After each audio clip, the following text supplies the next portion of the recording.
Namaste, my dear friends. This is video number 4 on Yogavashistha. This video I start with chapter 3. Valmiki explains desires and describes Rama's pilgrimage to Bharadwaja. Bharadwaja said, "O Brahmin, first tell me about Rama, then enlighten me by degrees with the knowledge of how to attain liberation in this life so that I may be happy forever." Valmiki replied, "Know, holy saint, that the things seen in this world are deceiving, even as the blueness of the sky is an optical illusion. Therefore, it is better to efface them in oblivion rather than to keep their memory. All visible objects have no actual existence. We have no idea of them except through sensation. Inquire into these apprehensions and you will never find them as real. It is possible to attain this knowledge. It is fully expounded here. If you will listen attentively, you shall get at the truth and not otherwise. The conception of this world is a mistake. Though we actually see it, it never exists. It appears in the same light, O sinless saint, as the different colors in the sky. The conviction that the objects we see do not exist of themselves leads to the removal of their impressions from the mind. Thus, perfected, supreme, and eternal bliss of self-extinction springs in the mind. Otherwise, there is no peace to be had for men like you, rolling in the depths of studies for thousands of years and unacquainted with true knowledge. Complete abandonment of desires, vasana, mental conditioning, is called the best state of liberation, moksha, and is the only pure step towards happiness. The absence of desires leads to the extinction of mental actions in the same manner as the absence of cold melts small particles of ice. Our desires uphold our living bodies and bind us tightly to our bodily prison like ropes. These being loosened, the inner soul is liberated. Mental conditioning is of two kinds, pure and impure. The impure ones cause reincarnation, while the pure ones serve to destroy it. An impure desire is like a mist of ignorance, the stubborn feeling that one is the individual ego. The wise say that individual ego is the cause of rebirth. A pure desire is like a parched seed that is incapable of bringing forth the germ of rebirth. It only supports the present body. Pure desires, unattended with rebirth, reside in the bodies of men who are living liberated. They are like unmoving wheels.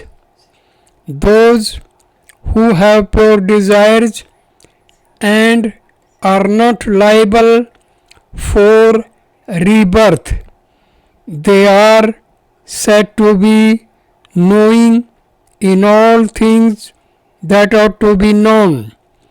These are called the living liberated, that are of superior intelligence.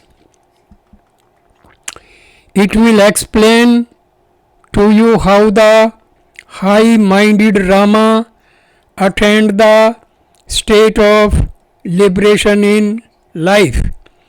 Listen to this so that old age and death may not come upon you.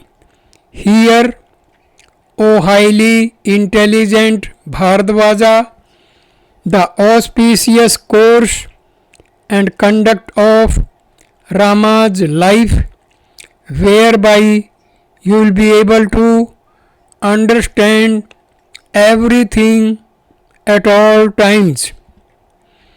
The lotus-eyed Rama, after coming out of his school, remained for many days at home in his diversions without anything to fear.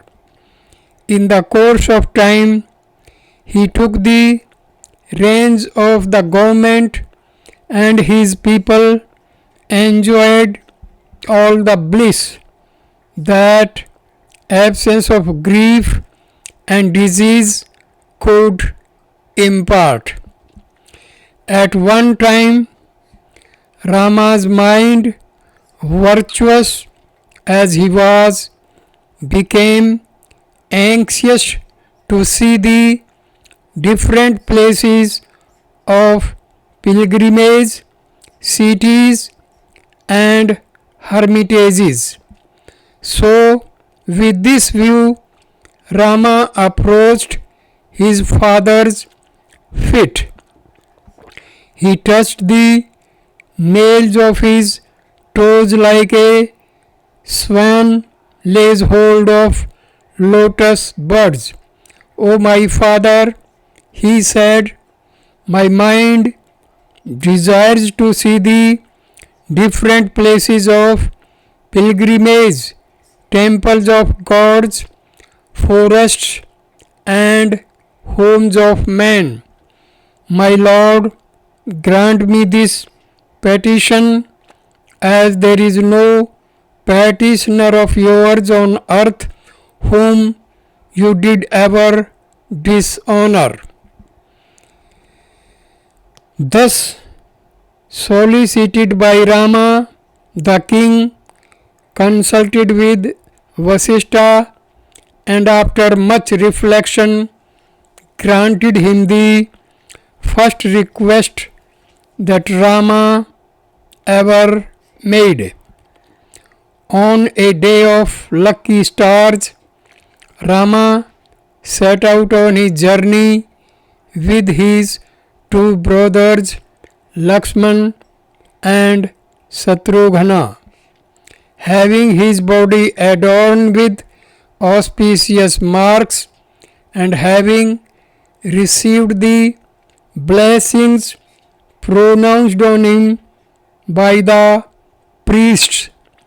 He was also accompanied by a body of learned Brahmins chosen by Vashistha for the occasion, and by a select party of his associate princes.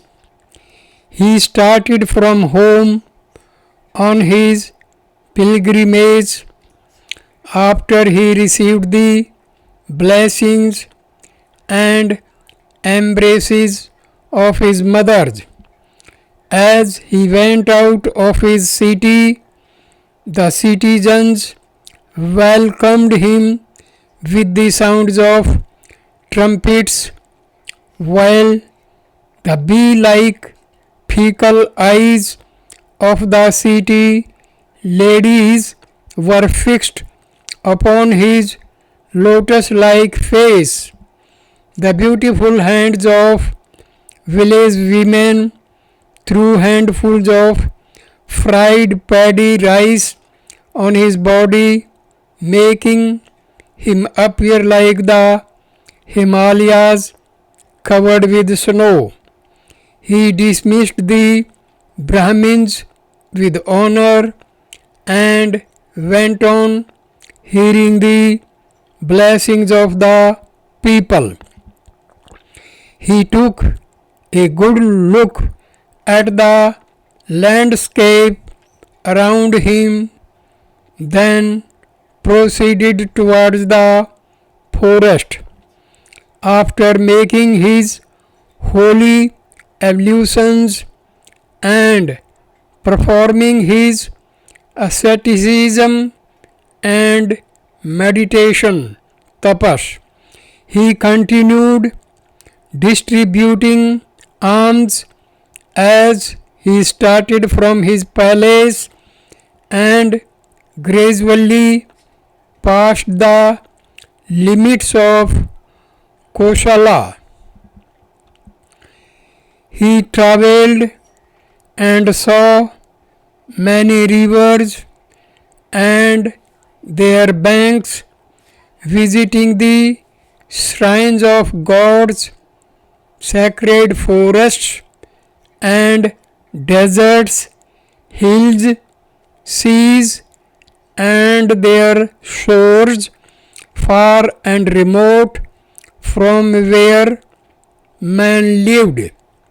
He saw the Mandakini river, bright as the moon, the Kalindi river, clear as the lotus, and also the following rivers: Saraswati, Stadru, Chandrabhaga, Iravati, Veni, Krishnaveni, Nirvindha, Sarju,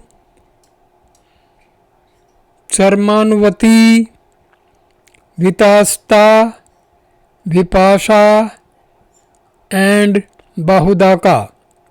He saw also the holy places of Paryaga, Naimisha, Dharmarnaya, Gaya, Varanasi, Sringeri, Kedara and Puskara. He saw Lake Mansa and northern Manasravara lakes and many fiery lakes and springs, the Bada, the Vindhya range and the sea.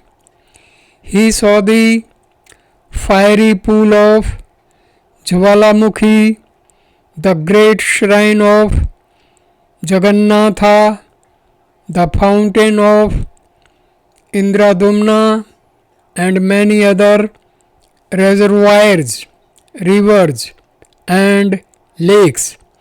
He visited the shrine of Kartikeya and the Gandaki river of Salagrams and also the 64 shrines sacred to Vishnu and Shiva. He saw various wonders, the coast of the four seas, the Vindhya range, the groves of Hara, and the boundary hills and level lands. He visited the places of the great Rajarisi and the Brahmarishis. He went wherever there was any auspicious sanctuary of the gods and Brahmins. The party honoring Rama travelled far and wide in company with his two brothers and traversed all the four quarters on the surface of the earth. Honored by the gods, kinnars, and men, and having seen all the places on earth, Rama, the descendant of Raghu, returned home like Shiva returning to his own world, Shivaloka. I conclude this video at this point, and the next video number 5 I will start with chapter 4. Topic will be Rama's return from pilgrimage. Thank you for watching this video. Namaskar, my dear friends. Thank you.